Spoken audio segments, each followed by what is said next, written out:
Hi, my students. Today we will complete our lesson, which is talking about separating methods or separating techniques.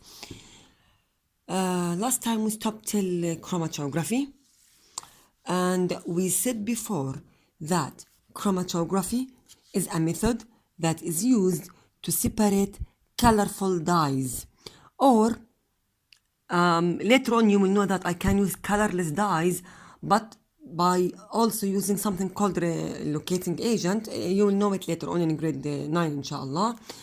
But in this year, enough to know that chromatography is a method that is used to separate a mixture of soluble substances like ink or dyes that are soluble in water or other solvents.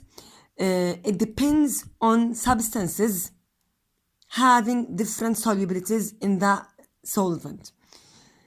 Today we will do this experiment, but before doing that, let us analyze the word chromatography.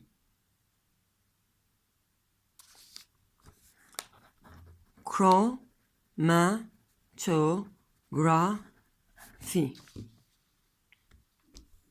Okay. Now, chroma means colors. Graphy means graph paper, or something that is represented by a special type of paper. And our title is separating mixture. So this is our title, separating mixtures. So if I want to use the title to define chromatography, I can say that chromatography is a method that is using colors to separate a mixture of substances using a graph paper. Chroma color, graph paper, separating mixtures of substances. So simply, I can define it again by saying it is a method that is separating mixtures that have different colors using a graph paper. That's it. So our experiment today will talk about chromatography. This is a chromatography paper. You can buy it from any medical companies. Actually, this is not the real size of the paper. It is coming like big sheets within more than 2 or 3 meters. It's like a roll, exactly like the aluminum foil that we use it at homes, and I can cut the width and the height that I want. So today I will use this width and height, and I want to separate these colors to see if these colors are pure or impure. So I want to use these dyes to know or to separate the components of these dyes. As you know that some colors are made of a mixture of many different colors. Like for example, green color is made of blue and yellow. So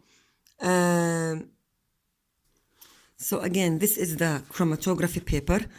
I can cut or use the width and the height that I want. So I think that this is a suitable width and height. First of all, you must use a ruler to detect or to draw something called a baseline or the starting point. So this baseline should be somehow a little bit away from the starting point of the paper. So let me draw it like this, about 1 centimeter away from the beginning of the paper. Of course, I can use any thickness. Yani, if you draw it within, for example, a 0.5 centimeter, acceptable. 1.5 centimeter, acceptable, but 1 is enough. And then, by using a ruler, draw it like this. You must draw it using a pencil. Why? Because, as you know, pencil is made of graphite. This is graphite, by the way. So, pencil is made of graphite. Because of that, it does not dissolve in any mixture or in any solvent. So, in general, any pencil does not dissolve. Look, this is the pencil. It does not dissolve. Okay. It does not dissolve in any mixture or in any solvent like water or even ethanol or any other solvent. So, in any chromatography experiment, the origin or the baseline is drawn by using a pencil. Okay, so this is the starting point, the origin, using a pencil exactly like this in your book. This is the origin or the starting point or the baseline. Okay, then use the highlighter that you want to analyze its color. I will use a blue highlighter and I will use also a green one and a purple, and I want to test them. Can I use more highlighters? Of course you can. It depends to the width of the paper. If it's wider than this, I can use another color or more colors.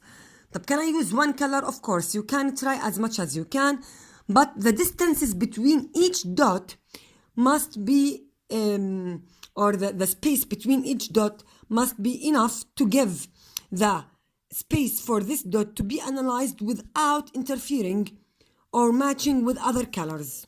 So, if I want to draw the first dot, of course you must draw it on the baseline, not under it and not above it. I have here another chromatography paper just to show you the mistakes in the experiment. Okay, so this is our original paper, and this is our other papers that just to show you what are the common mistakes. Look, this dot is correct, touches the baseline. It's not under or on it, it's exactly on the baseline. Let me draw it bigger than this. Okay, look. But this dot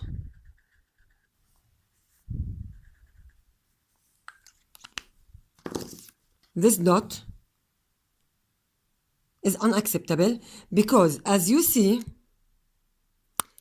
the half of this dot is under the baseline and the other half is on the or above the baseline. So this is unacceptable. Okay. Then use another color. Okay, this green.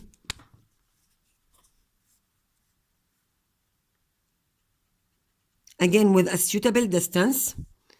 The wrong one, if I draw it, for example, like this, very close to the first dot, or if I draw it like this at the edge, don't draw anything at the edges or very near to the edges, because this dot will be washed away with the solvent, so my experiment will be inaccurate. So this is a wrong dot, and this also a wrong one, this also a wrong dot because it's very close to the first one. So this is an acceptable distance with an acceptable dot. The third color, okay, a blue color.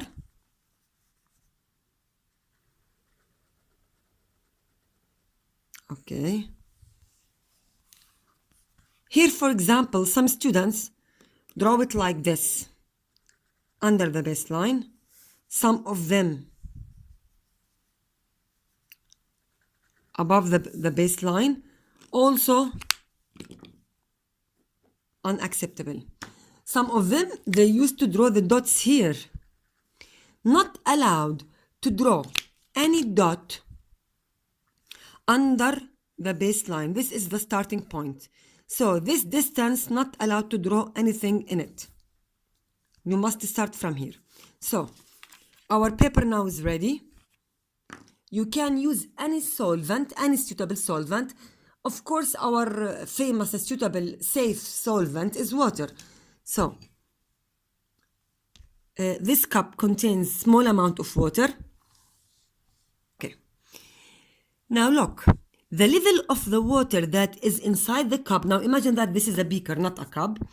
The level of the water that is inside the cup must be less than the level of the chromatography paper. So the level of the cup, the water in the cup, should be less. طيب, what will happen if the level of the water is more than the level of the baseline? Let me try. I will add more water. It's too much. Okay. Look, if I compare, the level of the water is much higher than the level of the baseline. Okay, let me try what will happen. Look, if the level of the baseline, or if the baseline is under the level of the water, this means that the dyes will be washed with the solvent, and they will not move in a perpendicular line. Okay, they will not move in a perpendicular line or in a vertical line. Instead, they are moving in all directions. Look.